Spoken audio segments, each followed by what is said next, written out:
Namaskar. This is Firstpost and you're watching Vantage with me, Palki Sharma.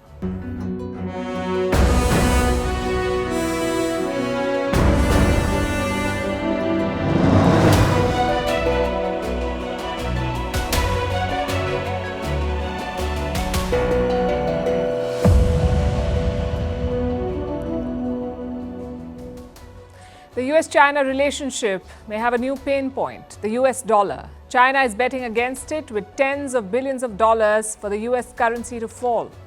China is also pulling in resources to challenge Wall Street. This is a significant departure from the time when the two economies depended on each other. So what shape will this new race take and how will it impact the rest of the world? We'll discuss that tonight. Meanwhile, here in India, auto sales continue to fall and they're blaming it on heavy rains and heat waves. We'll explain. In the US, President Joe Biden's son Hunter has pleaded guilty in a tax evasion case. He faces up to 17 years in jail. Will Biden pardon him? In France, President Macron is being accused of stealing the election. His prime ministerial pick has triggered protests. In Russia, President Putin's secret sons have emerged, two of them. We'll tell you what the reports say. Trump wants to set up a sovereign wealth fund for America. What is this fund? Which other countries have it? And how does it work? In Haiti, no end to the gang violence. The Americans are looking to pass the buck to the UN. Why Germany wants to adopt the Rwanda deportation plan that the UK has junked. Why there should be warning labels on food packets like cigarette packets. And what is last chance tourism? What is sleep tourism or dark tourism? We're looking at some bizarre trends tonight. All this and more coming up. The headlines first. In India, Union Minister Amit Shah unveils the BJP's election manifesto in Jammu and Kashmir, says Article 370 is history. Rules out restoring the article which granted special status to the region.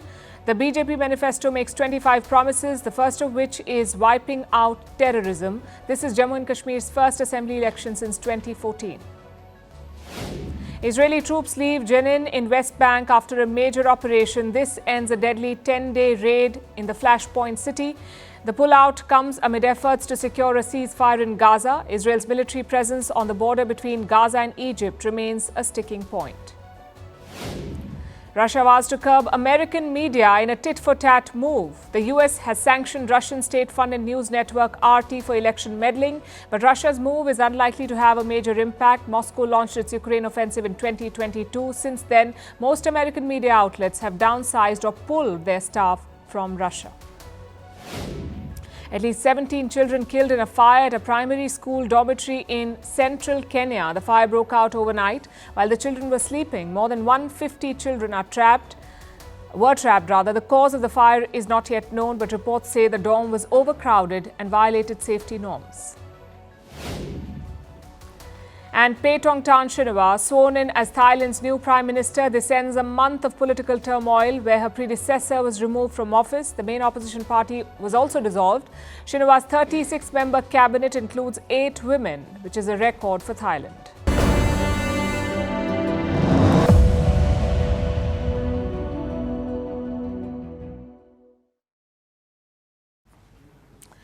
There is a new front in the US-China rivalry, at the center of which is the US dollar. China is betting against the dollar. It wants the American currency to fall. And for this, Chinese banks have been mobilized. They've been working on this mission since last year, apparently. They're making bets against the US dollar, and they have poured more than $100 billion into these bets. That's right. Chinese banks have bet more than $100 billion on the US currency to fall. So if it falls, these Chinese banks will make a profit. Bankers call this move a short. What is a short? Let me explain using an example. Say there's a small Chinese bank. It has 100 yuan. This bank decides to place bets against the US dollar. So with this 100 yuan, it goes to an American bank and strikes a deal. The Chinese bank lends 100 yuan to the American bank. In return, it borrows the same amount of money, but in the US dollars. Now, at the current exchange rate, today's rate, 100 yuan is worth about 14 US dollars. So now the Chinese bank has got 14 US dollars and the American bank has got 100 yuan. But this is a loan from the Chinese bank. So the exchange is done, the two banks shake hands and they agreed to meet 1 year later. In this period, in this 1 year, the value of the dollar can go up or down. If the value falls, then the American bank will have to pay more to the Chinese bank. It will have to pay more than 100 yuan to reclaim its $14. So when the two meet again after 1 year, the Chinese bank will check the exchange rate, it will calculate the difference, and if the dollar has fallen, then the American bank will have to pay more. This, in a nutshell, is shorting. This is how traders short companies in the stock market. In a similar fashion, investors can place bets against currencies too, and banks use a special instrument for this. It's called a foreign exchange swap. Since last year, Chinese banks have been doing a lot of these swap transactions worth more than $100 billion according to one estimate. That's a huge sum. But why are the Chinese doing this? Is this some kind of currency warfare? Well, not exactly. It's more of a defensive strategy. China's central bank is the driving force behind these trades. It is using these short positions to defend the yuan. How does that work? You see, when a bank takes a short position, when it swaps the yuan for the dollar, this trade reduces the yuan circulation. Because when the yuan is swapped for the dollar, there are fewer yuans available for trading. The supply goes down. It makes the yuan scarce. And anything that's scarce, anything that's harder to get, usually costs more. That is what China wanted, to prop up its currency. Because the past few months have been tough for them. The Chinese currency has been losing value. In the month of June, it dropped to a 7-month low against the US dollar. And what triggered this fall? Two things. The US dollar is becoming stronger, and the Chinese economy is becoming weaker. This year, investors have pulled out billions of dollars from the Chinese market. All this has led to the weakening of the yuan. But instead of fixing its economy, China is resorting to the next best option, and that is pushing the US dollar down, and in the process hoping that the yuan recovers. This strategy has its own risks though. If the dollar continues to strengthen, then Chinese banks will take losses. In fact, they've already lost billions. One estimate says that they've lost anywhere between $5 to $16 billion. But Beijing is not giving up. Instead, it's assembling more firepower. It is looking to mount a new challenge. This time, China is targeting Wall Street. It has ordered a merger between two state-backed brokerages, in China. Together, they will create a $230 billion powerhouse. Now, this deal is yet to be approved by shareholders, but it's a mere formality at this point. Broadly, China is revamping its financial sector. Xi Jinping ordered this consolidation himself. Last year, he met Chinese regulators and he spelled out a new game plan. Cultivate top-tier investment banks, give more muscle to China's financial sector, and compete with Wall Street. That's what he wanted. Now, this big merger is being seen as a step towards that. Something like this was hard to imagine a few years ago because of how deeply the Chinese and American economies were intertwined. American companies were investing billions of dollars into China. Chinese companies were going public in the US. Until 2019, more than 150 Chinese companies had listed on major US exchanges. Together, they were worth over $1 trillion. But now a split looks inevitable. The US is building trade barriers against Chinese goods. American companies are being pushed to rebuild their supply chains and reduce their dependence on Chinese factories. At the same time, Xi Jinping has launched his own campaign. He is waging war against a Western-led world order. The divide between China and the US will only deepen from here.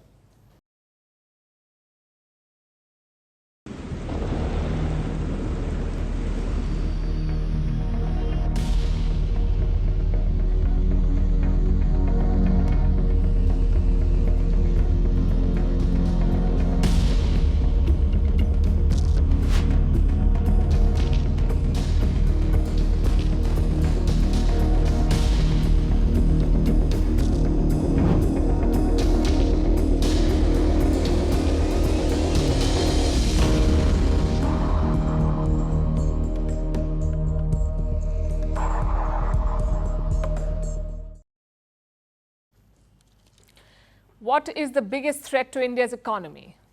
We've heard of the usual suspects like wars, supply chain issues, and joblessness. But tonight we're talking about a different threat, one that is often underestimated. I'm talking about climate change. It's affecting almost every sector in India. Look at the automobile sales in August. Around 1.9 million units were sold. That's cars, bikes, trucks, all of it. 1.9 million, 19 lakhs sold. That's 7% down compared to the month before. In July, more than 2 million units were sold. What explains this drop? Apparently, the weather. Indian auto dealers have released a report. They blame excess rainfall for the drop in sales. Does their logic check out? Well, there was 16% more downpour in key business regions. Maybe that did affect footfall. But here's the thing. August was not an aberration. In the month of June, car sales fell more than 7%. In May, they fell nearly 9.5%. Those drops were also attributed to the weather. Not rains, but heat waves. Most Indian cities reported scorching temperatures, so once again, footfall was low. As a result, unsold stock is piling up. Dealers now have inventory for 70 to 75 days. That's almost 800,000 vehicles, 8 lakh vehicles put together.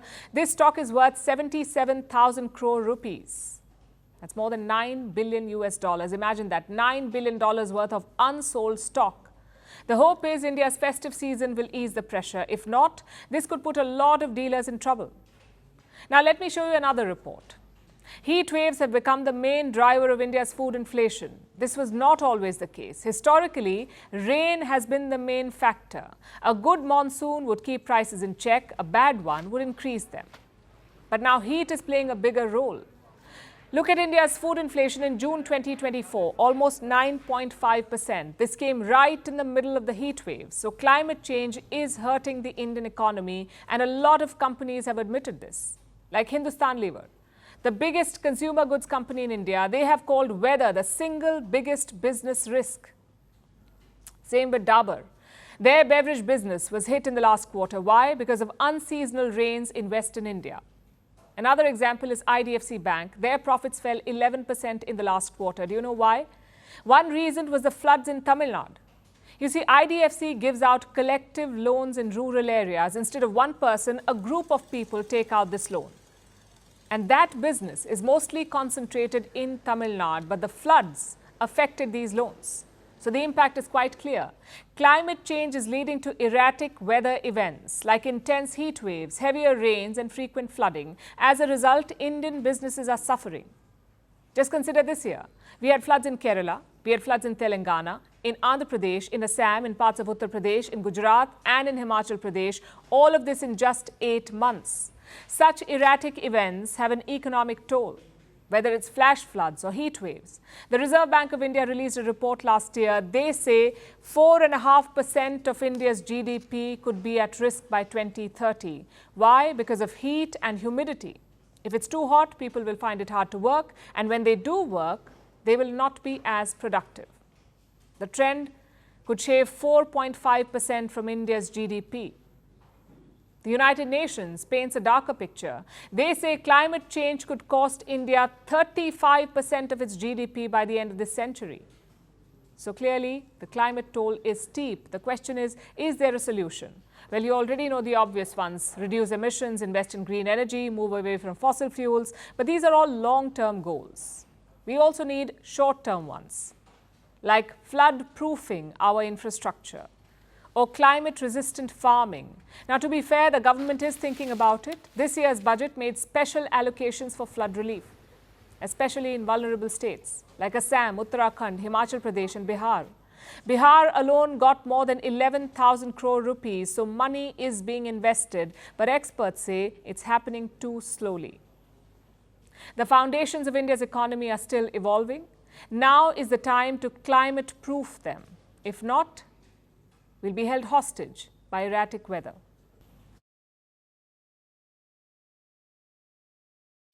In the United States, the big headliner today is Hunter Biden, the son of President Joe Biden. He has pleaded guilty in a tax evasion case. There were 9 charges against him. He's pleaded guilty to all of them.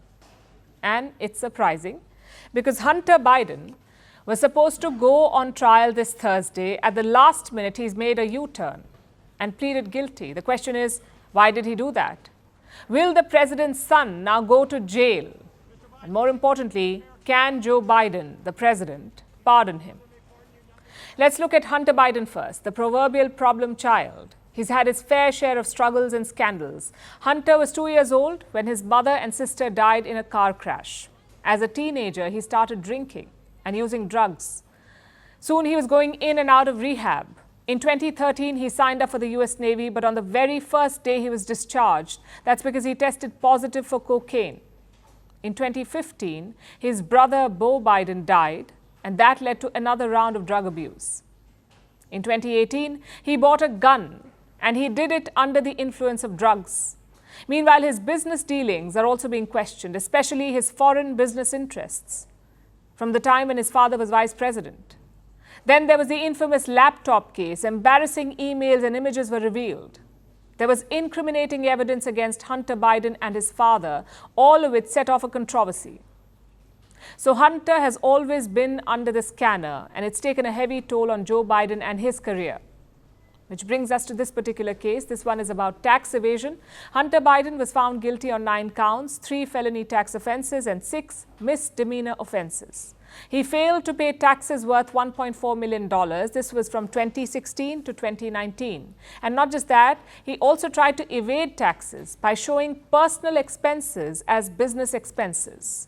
There's a long list. It includes $43,000 for a luxury hotel, $30,000 for his daughter's law school, $1,700 for a Lamborghini rental, and even $4,000 for a strip club. He declared all of this as business expenses on tax forms. Also, he was found guilty in a separate case related to gun possession.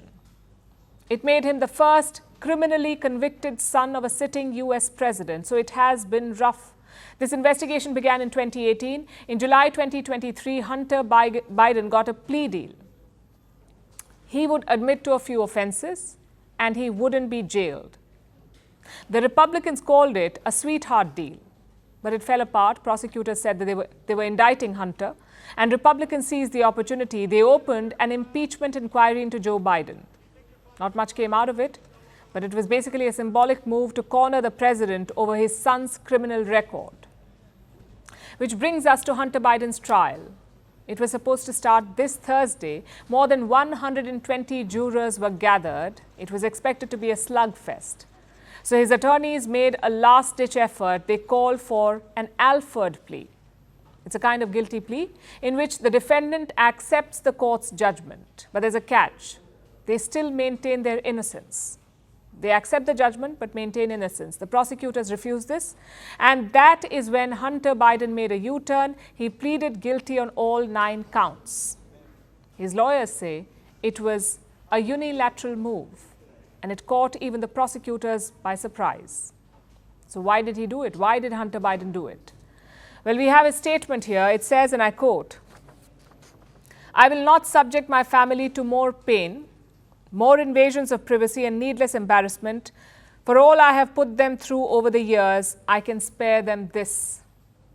So Hunter Biden says he did it for his family, but that means he will have to go to jail. Right now, he faces up to 17 years in prison. The hearing begins on the 16th of December, just a month before his father leaves the White House. Hunter decided to enter his plea to protect those he loves from unnecessary hurt and cruel humiliation. This plea prevents that kind of show trial that would have not provided all the facts or served any real point in justice. He will now move on with us to the sentencing phase. Which brings us to the most important question: can Joe Biden pardon him? As US president, of course, he can. And it won't be a first. Sitting presidents have pardoned family members before. However, Joe Biden has ruled it out. He says he will not pardon his son, which is the right thing to say in election season. Also, for the last 4 years, his administration has been under heavy scrutiny with investigations, mudslinging, impeachment attempts, and unflattering headlines. So perhaps he's hoping to be spared all of that in the last few months of his presidency.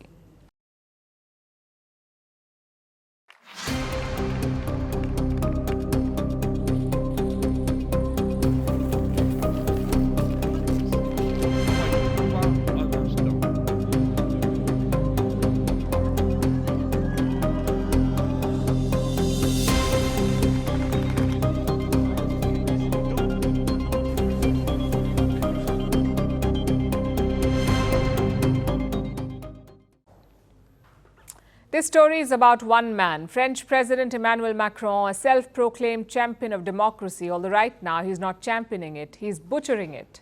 Macron has picked a new Prime Minister for France. His name is Michel Barnier. He is 73 years old and he's taken over from France's youngest Prime Minister. Now, Barnier has had a long career. He served as Foreign Minister, as Environment Minister, as Agriculture Minister, and as European Union's chief Brexit negotiator. So quite a long career. Perhaps he will make an able Prime Minister. Just one problem, though. His party doesn't have majority in France's parliament, nor is it the largest party, or the second largest party, or the third largest party. Just look at the breakup. France's parliament has 577 seats. The biggest bloc is the left-wing New Popular Front. They have 193 seats. Second is the Ensemble Alliance, which is Macron's centrist political bloc. They have 166 seats. Third is the National Rally and its allies, the far-right bloc, with 142 seats. And fourth is the Republicans, which is the party of new Prime Minister Michel Barnier. They have just 47 seats. Now, the rule of parliament is quite clear. The leader with majority becomes Prime Minister. In France, the majority mark is 289 seats. No bloc has managed to reach that number, 289. So what does Macron do? Appoint a leader from the fourth largest party. The left is not happy about this. They have staked claim to the Prime Minister's position. They had staked claim, rather, but Macron rejected that claim. And legally he can. As president, Macron can pick anyone he wants for Prime Minister. But this decision could prove to be controversial. The left is organizing protests over the weekend. They have promised to fight this appointment. The subject is that the president has just decided to officially deny the results of the legislative elections that he himself called for. And so the election has been stolen from the French people. The message has been denied, and now we're finding out about a prime minister that was named with the permission, and maybe on the suggestion, of the National Rally. Now to the big question, can Barnier form a government? Well, Macron's bloc will obviously support him, and reports say so will the far right. In fact, the far right is the bigger winner here. Look at this report in the French media. It says Macron reached out to Marine Le Pen multiple times. He sought her advice to pick the Prime Minister. Now, Le Pen leads the far-right National Rally. She is a bitter rival of Emmanuel Macron. She challenged him for the presidency in 2017 and then again in 2022. And yet, Emmanuel Macron is leaning on her for help. What does that tell you? He sees the far left as the bigger threat. And he's tearing up the mandate to keep them out, to keep the far left out. And the worst part? This was all avoidable. France had a fully functioning government before this election. The Prime Minister, Gabriel Attal, a rising star in Macron's party. But in June, European Union elections were held, and the far right made significant gains. They got twice as many votes as Macron's party. So what did he do? He gambled France's political future. He called for a snap election. Everyone knew what the outcome would be. Either the far right would win or the parliament would be hung. Both scenarios meant a political crisis for France, yet President Macron went ahead with it. His false pride and ego plunged France into this crisis, and the people know it. Most of them blame Macron for the deadlock. Polls show that 51% of French citizens want him to resign. They too feel that the mandate was stolen. Macron is a sore loser. That's exactly how I feel. He wants to have the upper hand when he's lost it. It's boring. It's like a huge denial. It proves a lack of respect for the voice of the people. The majority of French people voted for the New Popular Front. The left parties also agree they're looking at options to impeach the president. Chances are they will not succeed, especially if Macron is wooing the far right. But it does confirm a couple of things. One, the double standard. Macron is clearly misusing the mandate given by the French people. And two, the end of his grand ambitions. Emmanuel Macron's term as president lasts until 2027. He had big things lined up for the European Union. Things like a European army and a European missile defense system. But with this parliament, all of that seems unlikely. Macron will have to dedicate considerable time to domestic politics now. Even routine things like a budget will be a tug of war. It's an anticlimactic ending for a leader who was supposed to be Europe's next big thing.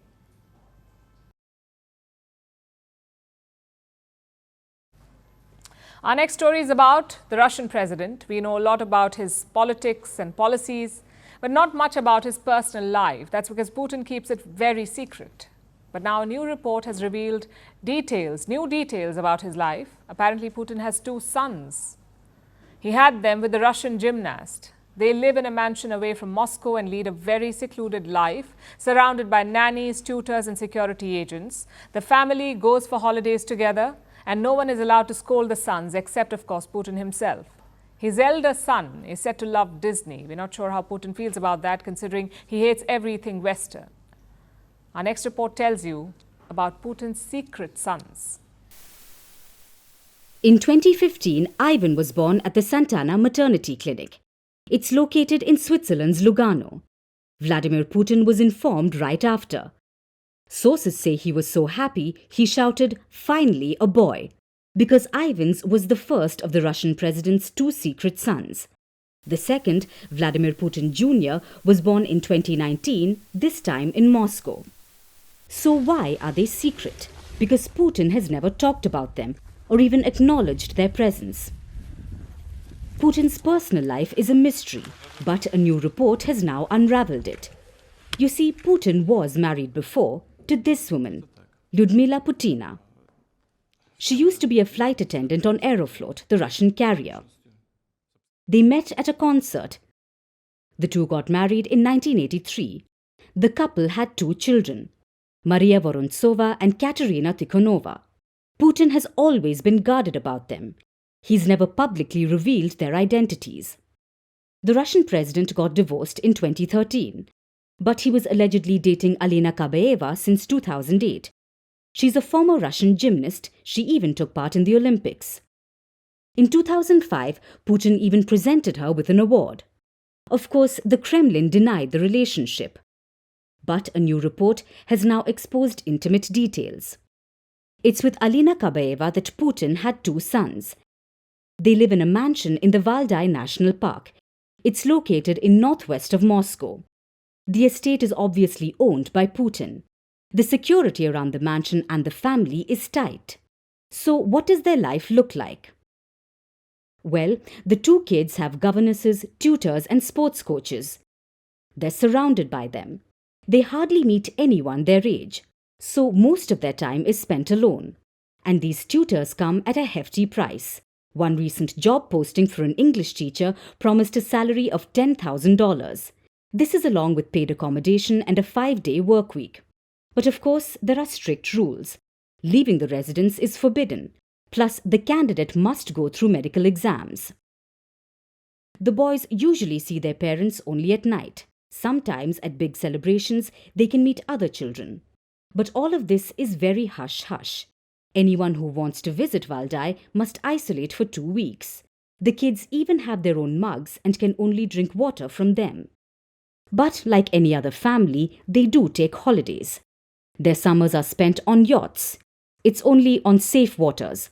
Their winters are spent in Sochi, skiing in a Black Sea palace that Putin owns. The Valdai estate also has an ice hockey rink, and it's said that Putin plays with his elder son there. So what are the boys like? The report says Ivan is a Disney enthusiast. Well, it must be a shocker for Putin, who hates Western cartoons. But no one can talk to the boys sternly except for the Russian president. Of course, they have a life of opulence and endless privilege, because life as a Putin is anything but ordinary. But for boys growing up secluded and with no friends, maybe ordinary would be a welcome relief.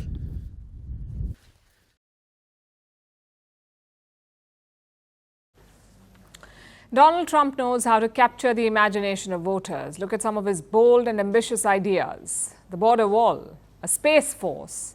As president, he wanted to buy Greenland once. And now Trump has floated a brand new idea. He wants the US government to have its own sovereign wealth fund. We'll create America's own sovereign wealth fund to invest in great national endeavors for the benefit of all of the American people. Why don't we have a wealth fund? Other countries have wealth funds. We have nothing. We have nothing. We're going to have a sovereign wealth fund, or we can name it something different. He may not have a name for it yet, but what will Trump do with this fund? Well, he promises to put, and I'm quoting, a tremendous amount into it and use it to achieve great things for America. That's how he talks. The US owes over $30 trillion to its creditors, so we don't know where Trump would get this tremendous sum from. Having said that, the idea does have merit. If executed right, it could work. Reports say even India is considering it, starting a sovereign wealth fund of its own. But what are these funds? Why do governments even need them? And how are they different from venture capitalists who already have tremendous funds to deploy and, to be honest, are more nimble and risk-averse than governments? So how are sovereign wealth funds different from VCs? Well, there is a fundamental difference between the two. VCs are like sprinters competing in a 100-meter race. They make ambitious bets, but they also look for quick results. When VCs put money into a startup, they expect outsized returns in a fixed window of time. On the other hand, sovereign wealth funds are more like marathon runners. Their priorities are completely different. These funds, of course, are owned by the government, unlike VCs, which are private. Sovereign wealth funds are basically tools to diversify an economy. They prioritize strategic interests over profits.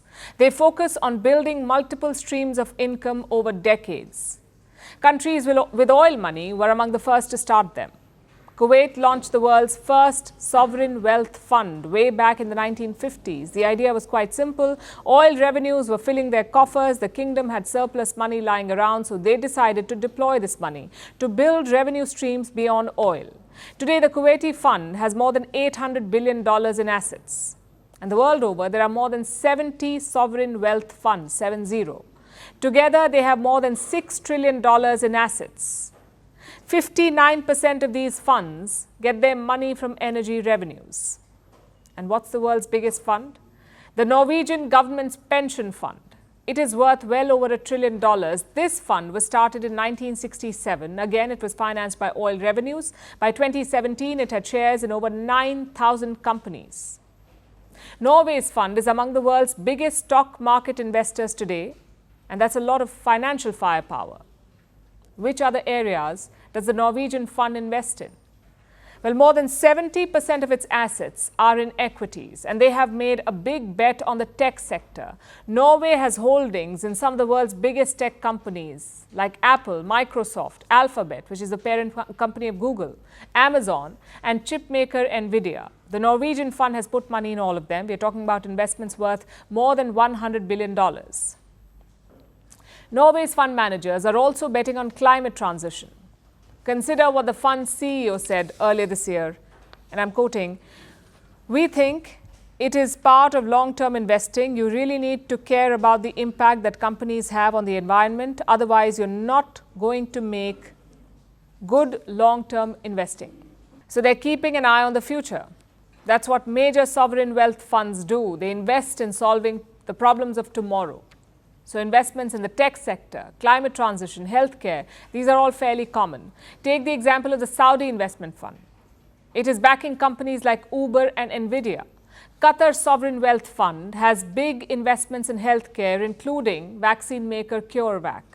These funds are putting money in India as well. Last year, they invested over $40 billion into Indian companies. And which sectors did they pick?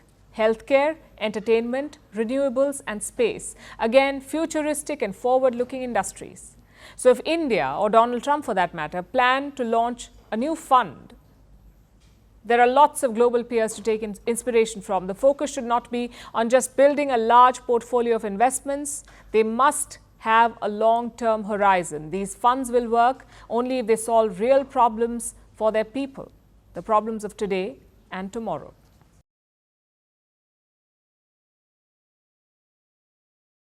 Our next story is about Haiti. It's a Caribbean nation home to about 12 million people and the poorest country in the Western Hemisphere. The country is also overrun by gangs. Violent armed gangs control about 80% of the capital. That's Port-au-Prince, the capital of Haiti. Gangs took over the capital earlier this year. They solidified their control in April and even refused to let Haiti's then Prime Minister enter the country. His name was Ariel Henry, and he was forced to step down because the gangs had taken total control. But things have improved in Haiti of late. After Henry's ouster, the gangs are slowly being pushed back, thanks in part to a United Nations sanctioned mission, a multinational security support, or MSS, multinational security support operation. It's being led by police officials from Kenya. That's right, Kenya, all the way in East Africa.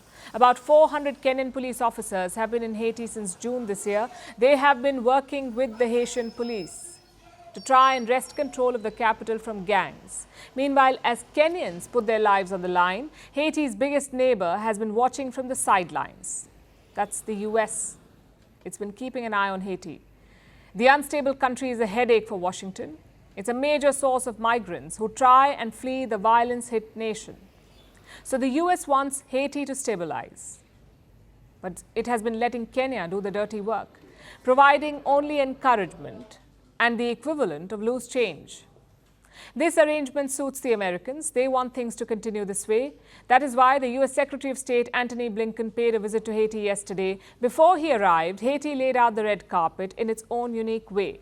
The government expanded the ongoing state of emergency. The emergency was originally just for the capital, but now it has spread all over the nation.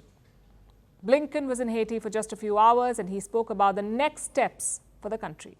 The mission itself needs to be renewed, and that's what we're working on right now. But we also want to make sure that we have something that is reliable, that's sustainable, and we'll look at every option to do that. So a peacekeeping operation would be one such option. I think there are others. The Multinational Security Support, or MSS operation, is about to expire, even though it only took off in June with the arrival of the first Kenyan officers. And they have had an impact. So Washington wants the Kenyans to stay and continue to do the dirty work. The problem is money. Other than the US, no one seems interested in funding this mission. The United Nations asked for $600 million a year to carry out this mission, $600 million in the form of voluntary donations. But it seems that no one else wanted to cough up the dough. And that is why Blinken spoke about an alternative plan, restarting a full-fledged UN peacekeeping mission in Haiti. The UN has tried this before, between 2004 and 2019. And it was a nightmare for the locals. The UN peacekeepers had set up a child sex ring. They were abusing the locals. So the UN mission wrapped up in disgrace, but now the US wants to try it again. Blinken wants a new peacekeeping mission, mostly because then the UN will have to fund it. The UN General Assembly will be convening in a few weeks, and Haiti's fate will be decided by the United Nations Security Council. Like always, the country won't be deciding its future. The decision will be made for it by foreign entities. And this has always been Haiti's history, in one form of colonization or another. Haiti was once a French colony. Paris decided its fate until it broke free and gained its freedom in 1804. But since then, every foreign entity has tried to crush the nation.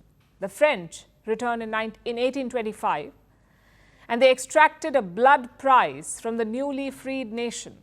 They demanded millions of dollars from Haiti over the course of decades. Eventually, the US invaded the country and confiscated its gold reserves. Haiti has never recovered. The country has been dictated by one foreign power or another. A new UN mission will be an extension of that troubled history. We do hope that whatever happens, the people of this country finally find some peace soon. Our next story involves the UK, Germany, and the African nation of Rwanda. Some of you might remember Britain's controversial Rwanda scheme. The previous government there, under Rishi Sunak, wanted to deport illegal immigrants. It wanted to send asylum seekers all the way to Rwanda. It was Sunak's flagship plan. He staked his political career on it, and he lost. Sunak was ousted, and in came a new Labour Party government under Prime Minister Keir Starmer. He immediately scrapped the Rwanda plan, calling it a gimmick by his predecessors. But guess who doesn't seem to agree? Germany. Because yesterday, Germany's Federal Migration Commissioner caused an uproar. He suggested that Germany may adopt the Rwanda deportation plan. It seems London's loss is Berlin's gain. Literally, Germany could send migrants to Rwanda and house them in hostels built with British taxpayer money. Our next report has the details. £220 million, or about $290 million. That's approximately what the UK paid Rwanda over the years. This money went towards setting up infrastructure so that Rwanda could house Britain's illegal immigrants. The work had been going on for years. Here's a closer look at what that money paid for.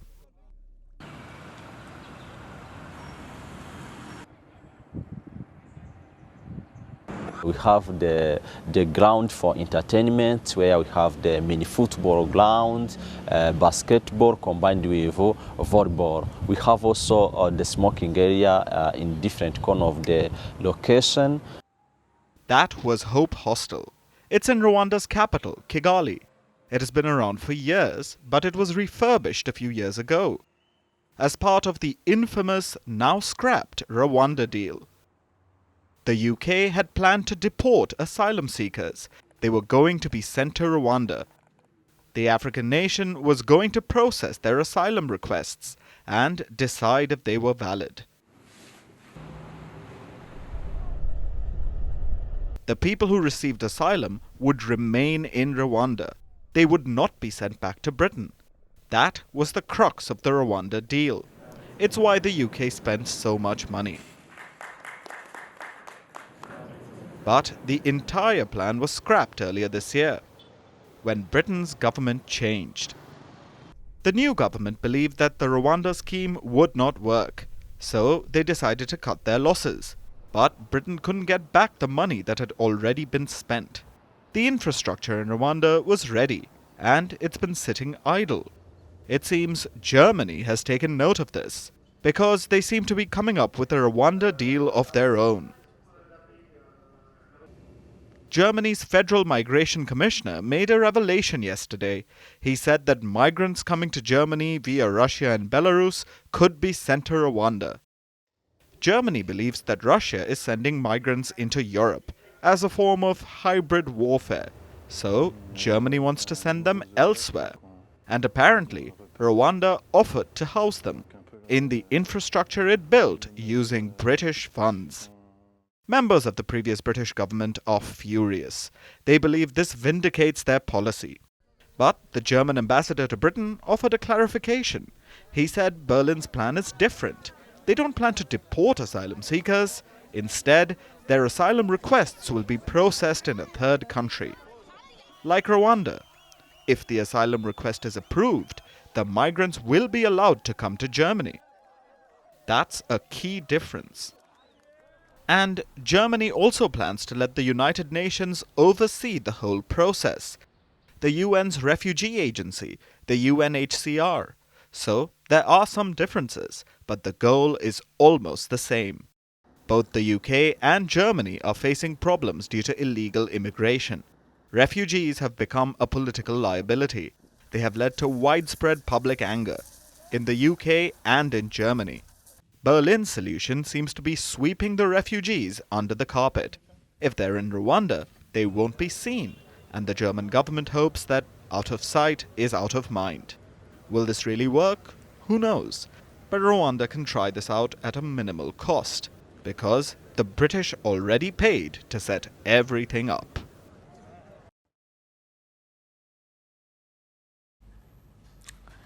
You enter the grocery store with trepidation, because there it is, attack number 1.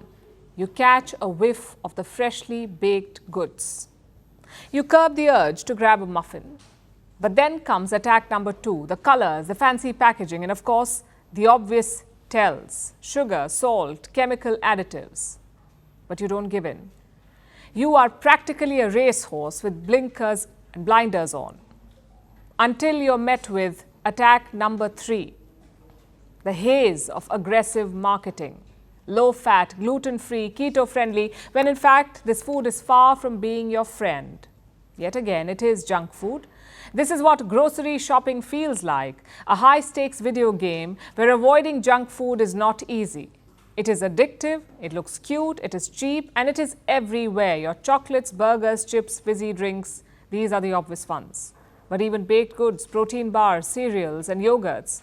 Generally speaking, junk food or ultra-processed food includes anything that has gone through industrial processes.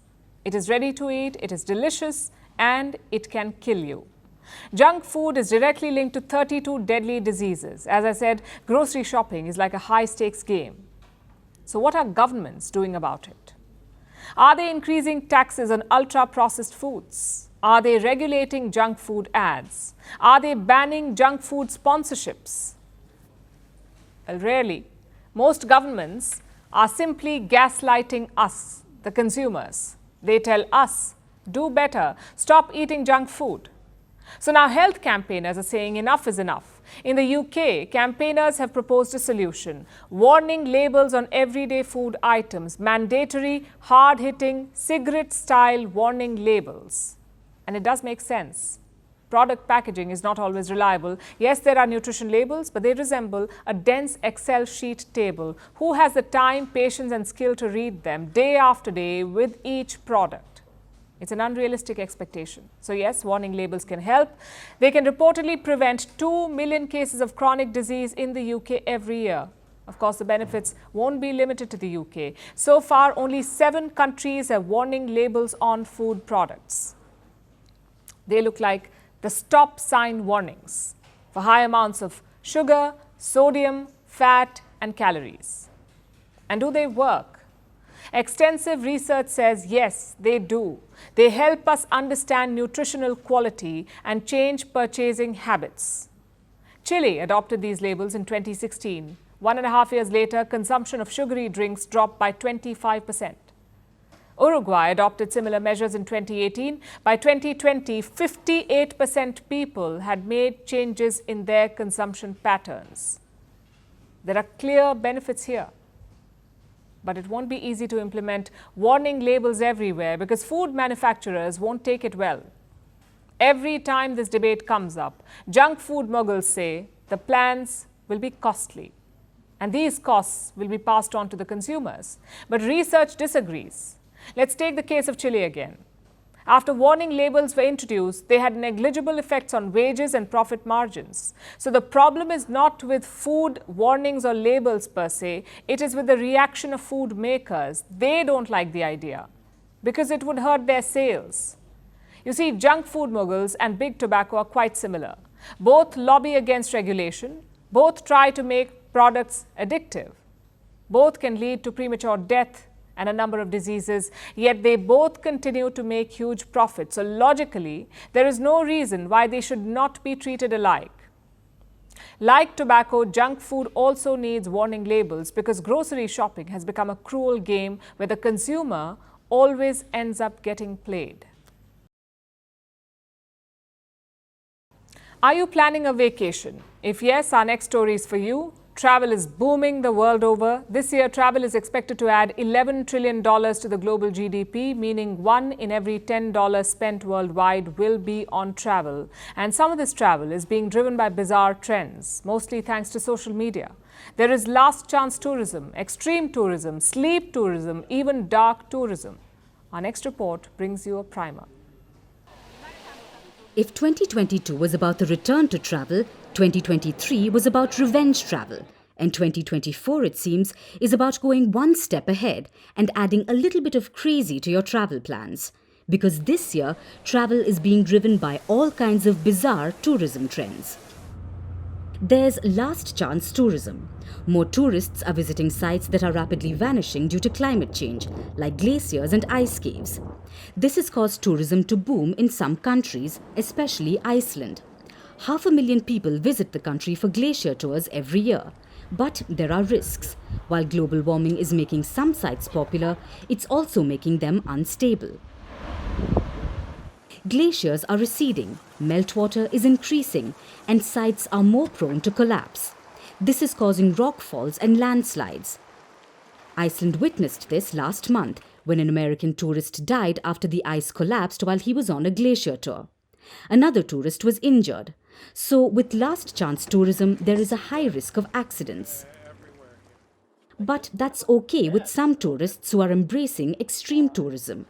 This is perhaps one of the costliest travel trends, and this niche has grown over time. It includes everything from the deep sea to active volcanoes and even space. People pay fortunes to pursue dangerous dreams. And again, there are risks here. Case in point, the submersible trip to the Titanic wreck with billionaires on board that resulted in a tragedy. There are other low-key trends though for those who want to avoid the risk, like astrotourism, where tourists disappear to scenic locations and starbathe, or sleep tourism, where there's no sightseeing, only nap time. Then there are some happy travel trends like gig tripping. For years, life coaches were treated as big headliners. But today, people are traveling from the world over to witness their favorite music stars. Destination concert business is up by more than 50% globally this year. Call it the Swift effect. But there are some who want the opposite of friendship bands and bopping music. They too have a niche tourism trend. It's called dark tourism, where people visit morbid landmarks, usually defined by tragedy, suffering and disasters. Kind of like visiting Anne Frank's house in the Netherlands or the 9/11 memorial in the US. Though sometimes dark tourism can take a really dark turn. Kerala witnessed this recently during Wayanad's devastating landslides in July this year. As many as 300 people died. But people have been visiting the disaster site out of curiosity. So last month, the police issued a warning against dark tourism, urging tourists to not visit the site because it hinders rescue operations. Clearly, some tourists need a memo on how to do things right. But for others, tourism trends are about trying new things and choosing the road not taken.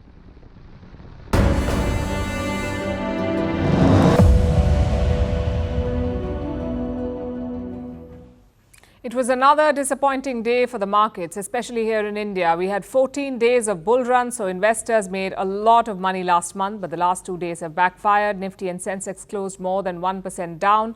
Investors lost around 5 lakh crore rupees, that's $60 billion.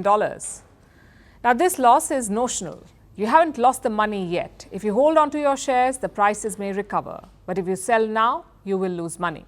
Maybe that's why the internet is finding all of this funny. Stock market memes have become a genre everywhere. They often target companies, but most times the joke is on the investors.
Now it's time for Vantage Shots, images that tell the story. Thousands of protesters show solidarity with Palestinians in Yemen. Super Typhoon Yagi slams southern China with strong winds and torrential rain. And India celebrates the festival of Ganesh Chaturthi as Mumbai's Lal Bagh Raja gets a 20 kg gold crown donated by the Ambanis. Finally, we're taking you back in history. On this day in 1991, the Soviet Union recognized the independence of Estonia, Latvia and Lithuania. The Baltic states were among the 15 republics that made up the Union. Today, these states are staunch rivals of Moscow. They're also members of the NATO alliance. We're leaving you on that note. Thank you for watching. Have a great weekend.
Across continents, one powerful news source. Bringing you diverse perspectives on the issues that matter.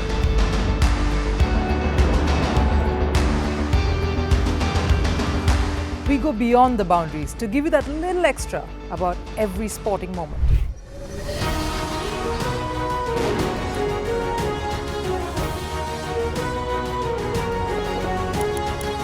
So thank you for making Firstpost 5 million strong. We're counting on your support, and you can trust us to bring you the news unfiltered and unvarnished.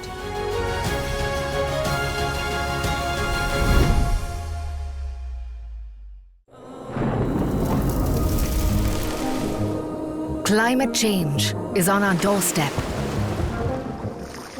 It's time for a revolution to take root. And it starts with 1.4 billion Indians. It starts with one tree for humanity, one tree for Mother Earth, one tree for our future. Project One Tree, a News 18 network initiative.